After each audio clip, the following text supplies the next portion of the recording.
हमारे साथ अब यहाँ पर श्याम नरसारिया जुड़ चुके हैं। श्याम नमस्कार, बहुत शुक्रिया साथ जुड़ने के लिए। और सबसे पहले तो आपसे ओवरऑल ग्लोबल सेंस यहाँ पर लेना चाहेंगे। आपको क्या लगता है कैसे ये वाला साल ओवरऑल पल्सेस के लिए ग्लोबल मार्केट्स के तौर पर रह सकता है? नमस्कार मनीषा। जैसा कि अभी उन्होंने बताया कि ये साल गत 2-3 साल बहुत ही डिप्रेसिंग रहे हैं पल्सेस के लिए और सारी कमोडिटीज लगभग लो बना चुकी है। 2025 बहुत ही स्ट्रगलिंग था, मतलब इंपोर्टर्स के लिए, मिलर्स के लिए, फार्मर्स के लिए, कंज्यूमर्स के लिए, क्योंकि सारी कमोडिटीज, लगभग सारी कमोडिटीज, एग्री कमोडिटीज अपने ऑल टाइम लो पर थी। बट 2026 ऐसा नहीं है। 2026 मुझे काफी अपॉर्चुनिटी दिखता है, क्योंकि अब मार्केट स्टेबलाइज हो चुका है, अपने लोअर लेवल पर आ चुका है। अब यहाँ से हर आइटम की डिमांड रहनी चाहिए, क्योंकि इंडिया में जो प्रोडक्शन है उसको देखते हुए ऐसा लगता है कि आगे सभी चीज में डिमांड अच्छी रहेगी और अपने बॉटम से 15 से 20% ऊपर चलेगी। लास्ट वीक में भी आप देखिए मार्केट 5% लगभग सारे कमोडिटीज में जंप लिया है। चना में, उड़द में, तुअर में, मसूर में, मटर में भी जंप है। तो 2026 काफी पॉजिटिव हूं, मैं काफी ऑप्टिमिस्टिक हूं। श्याम, अब हम बात यहाँ पर म्यांमार की कर लेते हैं। और जो डेटा आपने हमारे साथ शेयर किया है वो दिखाता है कि अगर हम 2022, 23, 24 देखें तो लगातार हमने यहाँ पर दालों का एक्सपोर्ट म्यांमार से इंडिया बढ़ते हुए देखा। 25 में एक गिरावट है, 26 में आपको क्या लगता है? बिल्कुल मनीषा, पिछले 3 सालों में उड़द में, खासकर मैं उड़द की बात कर रहा हूँ, उड़द में कॉन्सिस्टेंट ग्रोथ है। हर साल 5 से 10% का ग्रोथ है। लेकिन 2025 में उड़द के एक्सपोर्ट में सही है, 5% की गिरावट है। लेकिन वो गिरावट का कारण इंडिया की मार्केट है। उसके बावजूद भी हमें सराहना करनी चाहिए कि जब सारे कमोडिटीज लो पर थे, उसके बावजूद उड़द ने एक कॉन्सिस्टेंट, एक स्टेबिलिटी दिखाई और अच्छा एक्सपोर्ट हुआ। लगभग 95% कंपेयर टू 2024 एक्सपोर्ट हुआ।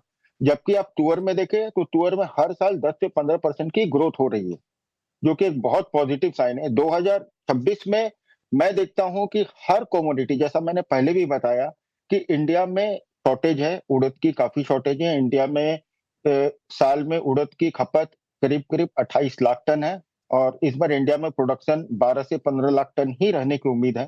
तो इसकी आपूर्ति ब्राजील और म्यांमार मिलकर करता है। ब्राजील की जो क्वांटिटी है पिछले साल 2 लाख टन के करीब आई थी। म्यांमार की क्वांटिटी करीब 7 लाख टन आई थी। तो मुझे लगता है ये साल 2026 में म्यांमार से भी एक्सपोर्ट बढ़ेगा। यहाँ भी प्रोडक्शन अच्छा है, कैरी फॉरवर्ड भी है। तो म्यांमार से हम 10 लाख टन का उड़द का एक्सपोर्ट उम्मीद कर सकते हैं। तुअर की बात करें तो तुअर भी इंडिया में इस बार प्रोडक्शन काफी कम है। जैसा कि हम जानते हैं कि इंडिया में तुअर का कंजम्पशन 45 लाख टन है, बट डिपेंड्स ऑन प्राइस। अगर प्राइस बहुत ज्यादा है तो खपत कुछ कम होती है, लेकिन अगर आमतौर पर देखें तो 45 लाख टन की खपत है, जो कि गवर्नमेंट की जो एस्टिमेट है 35 लाख टन की, उसे मतलब ट्रेड काफी कम आंक रहा है। इसे 30 लाख टन के लगभग आंक रहा है। तो 15 लाख टन की शॉर्टेज है और 15 लाख टन की आपूर्ति म्यांमार और अफ्रीका मिलकर करते हैं। लास्ट ईयर अफ्रीका ने प्रिडिक्ट किया कि 12 से 13 लाख टन की तुअर की प्रोडक्शन होगी, एक्सपोर्ट होगी, लेकिन वो देखने को नहीं मिला। 7 से 8 लाख टन में ही ये सीमित रह गया। अब ये साल बर्मा की जो प्रोडक्शन है वो करीब करीब 4 लाख टन है, जो कि काफी अच्छा है। और उम्मीद करता हूं कि 4 लाख टन पूरी इंडिया जाएगी, जो इंडिया में जो शॉर्टेज है उसको पूरा करेगी। अब अगस्त में देखना है कि अफ्रीका का प्रोडक्शन कैसा और कैसा आता है। ओवरऑल 2026 बर्मा की बात करें तो उड़द और तुअर दोनों ही के लिए बहुत अच्छा समय रहेगा और इंडिया से डिमांड रेगुलर बनी रहेगी। श्याम, एक और चीज़ जो आपने हमसे शेयर करी वो है जो सेंट्रल बैंक ऑफ म्यांमार की तरफ से हमने वो करेंसी पेमेंट के ऊपर आता हुआ देखा है। क्या इसका एट ऑल कोई इम्पैक्ट आप आता हुआ देखते हैं एक्सपोर्ट्स पे या फिर प्राइसिंग पे? ये एक्चुअली सेंट्रल बैंक का एक नया नोटिफिकेशन आया है यहाँ पर, सेंट्रल बैंक ऑफ म्यांमार का, जो कि बहुत पॉजिटिव है। पॉजिटिव फॉर फार्मर्स कि उनको ज्यादा कीमत मिलेगी। Positive for exporters from Myanmar, क्योंकि उनको अपने एक्सपोर्ट के जो डॉलर आते हैं उसकी अच्छी कीमत मिलेगी। और पॉजिटिव फॉर इंडियन कंज्यूमर्स कि उनको अब थोड़े बेटर रेट में, थोड़े पहले से अच्छे रेट में दलहन मिलेंगे। तो ये एक्चुअली ये चेंजेस है। पहले जैसे डॉलर जो बर्मा में आता था एक्सपोर्टर के पास, उसमें से 25% उनको सेंट्रल बैंक को एक निर्धारित रेट पर देना पड़ता था। अब वो 25% नहीं देना होगा, उनको 15% देना पड़ेगा, जिसका नेट इफेक्ट 5%, 4 टू 5% के बीच में पड़ता है।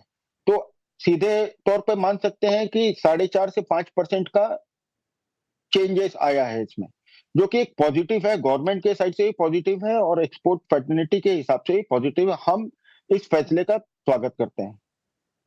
तो आप कह रहे हैं 4.5 से 5% का इजाफा यहाँ पर ओवरऑल प्राइसिंग में एज एन इम्पैक्ट यहाँ पर देखने को मिल सकता है अक्रॉस स्टेक होल्डर्स, चाहे वो किसान हैं, एक्सपोर्टर्स हैं या फिर इंडियन कंज्यूमर्स हैं।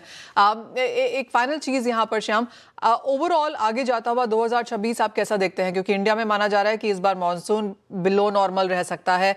बाकी कंट्रीज में ऑफकोर्स हमने यहाँ पर ग्रोथ अच्छी खासी आते हुए देखी है। Myanmar as an Indian partner, specially एक समय पे जहाँ पर अफ्रीका बढ़ रहा है, ब्राजील की तरफ से बढ़त देखने को मिली है, कनाडा ऑफकोर्स यहाँ पर मार्केट में ऑलरेडी है। देखिए, म्यांमार का एक एडवांटेज तो हमेशा रहेगा, प्रॉक्सिमिटी टू इंडिया। आज म्यांमार से इंडिया अगर शिप करे तो 3 दिन में किसी भी ईस्टर्न पोर्ट में, जैसे कलकत्ता है, चेन्नई है, वाइजैक है, कार्गो पहुंच सकते हैं। तो ये एडवांटेज तो म्यांमार का रहेगा। इट इज ऑलमोस्ट ऑलमोस्ट जैसे इंडिया ही है। 3 दिन में कार्गो पहुंचना एक बहुत बड़ी बात है और बहुत एडवांटेज भी है ट्रेड के लिए। इंडिया के लिए बहुत बड़ा एडवांटेज है कि वो प्राइस स्टेबल कर सकते हैं। जब भी डिमांड बढ़ती है तो तुरंत म्यांमार से क्वांटिटी बढ़ाकर मंगा सकते हैं और प्राइस स्टेबल कर सकते हैं। तो 2026 म्यांमार के व्यू से मैं यही देखूंगा कि म्यांमार पिछले 40 वर्षों से एक रिलायबल और अच्छा सप्लायर रहा है इंडिया का, दलहन का। और ये साल भी बहुत क्रूशियल होगा, क्योंकि मुझे उम्मीद है कि पिछले 3 सालों से OGL, open general licence policy India ने मेंटेन किया हुआ है, जिससे हम म्यांमार से लगातार आप देखें दालों की एक्सपोर्ट बढ़ रही है। उम्मीद करता हूं कि 2026-27 में भी गवर्नमेंट ये पॉलिसी मेंटेन करेगी और इंडिया के जो प्रोडक्शन नंबर्स आ रहे हैं उसको देख के तो बिल्कुल लगता है कि मेंटेन करेगी और ये दलहन ट्रेड के लिए बहुत अच्छा रहेगा, इंडिया के लिए भी, कि उनको एक स्टेबिलिटी मिलेगी परचेज प्राइस में, और म्यांमार के लिए भी कि इनकी जो प्रोडक्शन बढ़ रही है हर साल, वो भी पूरा एक्सपोर्ट हो सकेगा।